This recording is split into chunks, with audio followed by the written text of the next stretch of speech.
G'day all and welcome to Murder Valley. I got a box in the mail today. Yeah, I've already opened it, taken my address off it. No one else needs to know where it is. What have I got here? Paper, plastic. What's this? This is a buy-brew timing system for the Australian Hoe Racing League. So we've got the it's a little two-laner. This is for the little Murder Valley Time Attack challenge track. Now, I'll pull all the stuff out.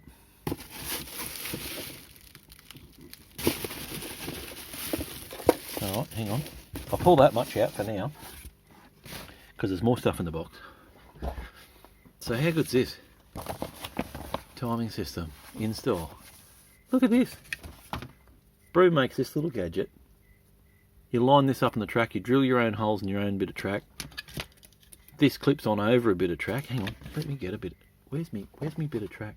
Hang on. Alright, so here's my bit of track I've got in every single video. So how good's this? That just clips over there. That's a nice tight fit. And then this goes on to line up and drill your holes in. Might need a little bit of a tweak because it's 3D printed, but how good's this? It even tells you 5mm hole. How easy is that? So then you've got the box.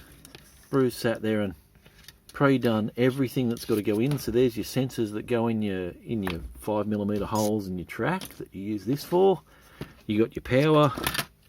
I haven't even read the instructions. This is how simple it is. There's your power to go to your overhead lights.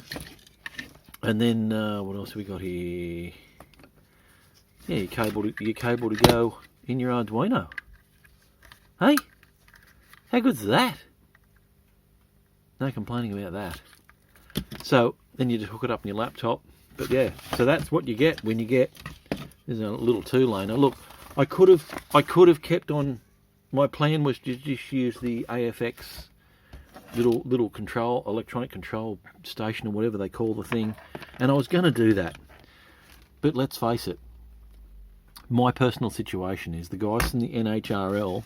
What we're planning on doing is having a once a month thing here at my place, so that we'll enter in and we'll all do our little however many in a month. I'll probably do it beforehand, but the rest of the boys will come here once a month. We'll have a barbecue, a couple of beers or something, and then we'll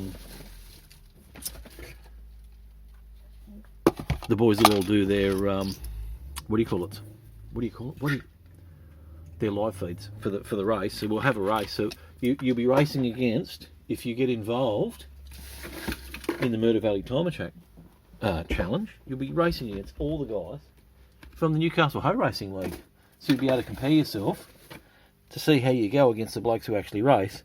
And then what you'll actually see is that we don't take it super serious and we have a bit of a laugh, and a lot of you guys will probably be more competitive than what you think you are. But this was also in the box. What is this? It's a Dino, available in Australia by Brew. How good's that? So a little power supply. Obviously this you power off. It doesn't have a power supply in it. You power off your own power supply. But guess what? When you build your Murder Valley Time Attack challenge and you have your adjustable power supply on it, one of the things that I'm going to do, and this is why I got this, one of the things that I'm really trying to do is to encourage Aussies to have a go and get racing, right? It's a lot more of you guys in the US race than us. Don't know what percentage of the population, how that compares, but I really want to get this going in Australia. So Brew sells these to the guys in Australia. Sorry if you're in the US at the moment, certainly. This is not an option. But I also have this. So one of the things that I am going to do when I do my little intros for my videos, with the track set on the track power, I'm going to have, this is going to be a nice little comparison for the guys in Australia who have bought dynos off Brew, to be able to compare not only the track time I get, but also what my car gets on the dyno so that they can compare, because if they buy one of these, they'll be able to basically compare, you know, every little dyno's got their own little thing, but they'll get a comparison figure, and that's really the important thing, right? And then for the guys who have the VRP dynos, I'm going to set this up on my track, so I'll do power runs on both of these with my intro, so that therefore whoever's got access to whichever dyno will be able to not just lap time and looking at the car, they'll actually be able to see what sort of wheel speed that gets, because this is all these things do. They just measure wheel speed, and it's just a comparison figure. But how good's that? Now, looking through the box, because there's one more thing in the box, and it doesn't have a blade in it. Or does it? It does have a blade in it. This by Brew Railmate. Now this is, I designed a lane shaver, like a rail shaver, and Brew's remade it in something that can be mass produced more so than what I do, because mine was all manually done. It was a pain in the butt. So he's paid homage to the fact that it's Murder Valley originating in the design, but he sat there and done this all on his own.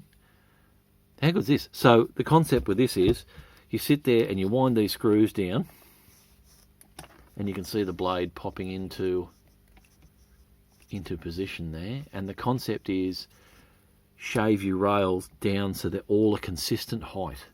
So obviously the first thing you want to do, and I was actually talking to Adam this afternoon, and one of the things Adam was commenting about is how the 18R curves, the rails sit really low in them, and they do. So there's ways to fix it. You can just turn the track upside down, push them up. You can either melt the bottom of the pocket where the rail sits with the soldering iron, or you can super glue them in place. But you need to get the rails up to a decent height. So this particular one, I'd actually say that particular rail there is very low. They're all a bit low actually in this particular track. But if you turn them upside down, what have I got? This will do. You can just sit there, and you can with your finger on the other side, feeling how far the rail is,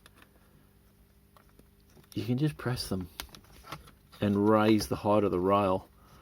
So what I did on the 18s on my old track is I got a soldering iron then, once they were high enough, and just came through with a soldering iron and just melted the back of the pocket where the rail sat to hold it up and permanently hold it there so it wouldn't drop again. Other recommendations for preparing track for a bit of a pro track, like for having a go at competition like what we're talking about, you need a little flat file or a Dremel or whatever else. I'm just looking, I'm going to find one, hang on. Alright, so these Z joiners here, right, so that when you put the track together, these sit up against another flat bit of track like this, right? And these provide pressure, and this is what gives you your contact, right? So for building a bit of a pro track that you want to have a go on, you don't want to lose power, you don't want to slow your cars down, I'm just going to recommend that what you do is knock the top off these, right? Leave the, obviously it takes longer than that, but leave the straight bits of track to be the connector point for where the pickup shoes pick up from, and especially on curves, get rid of these, because the pickup shoes catch on them, especially the tighter curves, right? So if you just where the Z is, I'd normally use a Dremel for this, right? Dremel, any kind of small rotary tool, like hobby tool, would be fine for this. That's actually another thing I got in the mail today. I actually bought another rotary tool because I vowed, after I'm now on my third Dremel, I vowed to never buy a Dremel again. There's nothing wrong with them, it's just that I use them so much, they're just too expensive to burn out. But by knocking the top off that, and I'd do it all the way up to probably there, right? By knocking the top off that rail height, that's going to catch your pickup shoes from catching, especially on corners. And one of the things you're aiming at is to make sure that when your track's all assembled, that all your joins line up height-wise. if you're getting heavy pickup shoe wear, or you're getting clickety click noises, your rail joins are crap, fix them. And this is what this tool does. So you set your tool up, you stick it in there. Look at that, how good's that? And I recommend about 0.2 to 0.3 of a millimetre. I'm sorry, I don't know off the top of my head what that is in imperial measurements. But yeah, even if you have to change, you can even pull this blade out, flick another blade into it, and if you leave your settings the same, it'll come up the same, right? But yeah, that just, you go through it and you just knock the top off. How good's that? That's the best tool ever.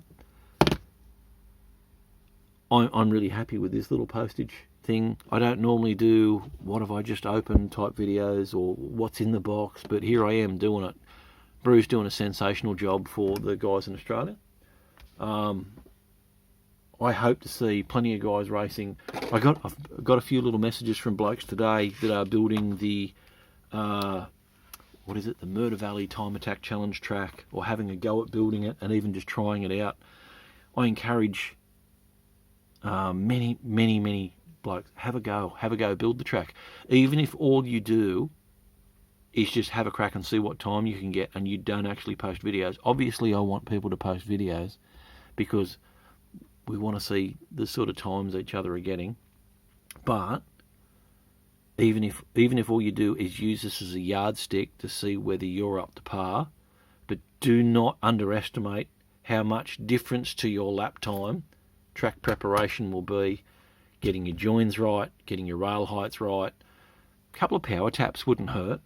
I'm actually not a believer in power drop, like over the distances we run, but what I am a believer in is the fact that you end up with, especially when your track's old, look at them, that you end up with poor connections because of bad, dirty joints.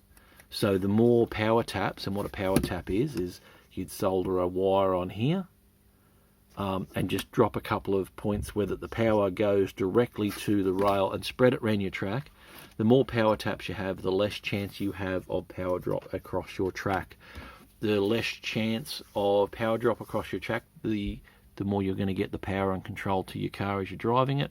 It's going to be easier to drive, more controllable, potentially lower lap times, and you're going to be more competitive. So anyone who's building one of these tracks, or even if you're just watching this and you're building a track at home, the more time you spend building your track so it's better for you, the better your enjoyment of your track is going to be.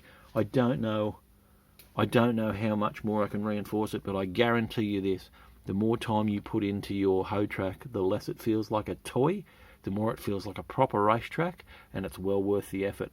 I wish I had discovered what I discovered when I built my original Murder Valley track back in 2000 when my local 124 track burnt down. I would have saved myself a crap load of money, wouldn't have wasted money on RC cars. I just would have done this. I love this hobby. I reckon slot cars is great. So thanks very much for watching. Not going to bother anyone anymore. If you're in Australia and you're after a timing system, Bru does 2, 4 and 6 lane timing systems. They match up with Race Coordinator, just like some of the other ones on the market. He's doing great things for Australia, and he's saving everyone a crap load of money. Support the bloke. Anyway, thanks very much for watching, and I'll catch you on the next one.